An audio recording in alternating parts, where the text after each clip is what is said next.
আপনি যদি শুনতেন মিডল ইস্টে কেউ পটকা ছুড়ে দিচ্ছে আর তাতে এক পরাশক্তির প্রতিরক্ষা ভেঙে পড়ছে, আপনি কি বিশ্বাস করতেন? এই মুহূর্তে যা ঘটছে তা শুনলে আপনিও স্তব্ধ হয়ে যাবেন।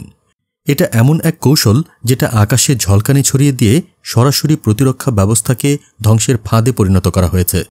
কিন্তু আসল খেলাটা কি, আর কে চালাচ্ছে এই বিস্ময়কর চাল?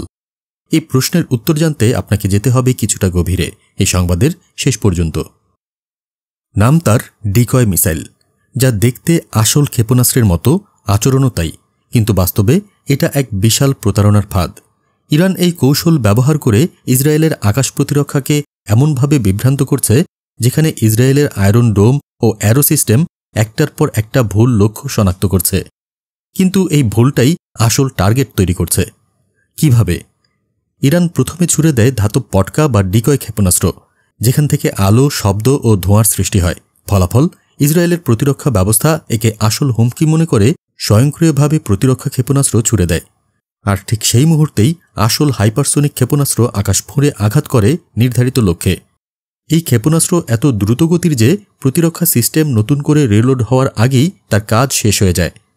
ওয়াল স্ট্রিট জার্নাল আর ওয়াশিংটন পোস্টের তথ্য বলছে ইসরায়েল তাদের প্রতিরক্ষা ক্ষেপণাস্ত্র মজুদের শেষ প্রান্তে পৌঁছে গেছে।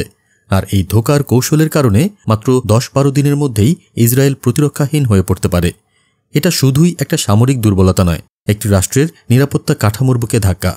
একটা ছোট্ট পটকা দেখে আপনি যদি মনে করেন সেটা খেলনা, তাহলে ভুল করবেন। কারণ যুদ্ধক্ষেত্রে এখন সবচেয়ে বড় অস্ত্র ভুয়া টার্গেট। ইরান যা করেছে তা প্রযুক্তির মোড়কে এক ভয়ঙ্কর কৌশলগত বিপ্লব। আর ইসরায়েল, তারা এখন একের পর এক আঘাত নিতে বাধ্য হচ্ছে। তাদেরই চোখের সামনে প্রতিরক্ষা ব্যবস্থা ভেঙে পড়ছে। আপনার মতে এই কৌশল কি শুধু সাময়িক এক সুবিধা, নাকি যুদ্ধ জয়ের ভবিষ্যৎ রণকৌশলের শুরু? ইসরায়েল কি এর পাল্টা জবাব দিতে পারবে, নাকি এই পটকা ফাঁদই ভবিষ্যতের যুদ্ধকে বদলে দেবে? কমেন্টে আপনার মতামত জানান। আর আমাদের চ্যানেলটি সাবস্ক্রাইব করে রাখুন যুদ্ধক্ষেত্রের সব নতুন চমক পেতে।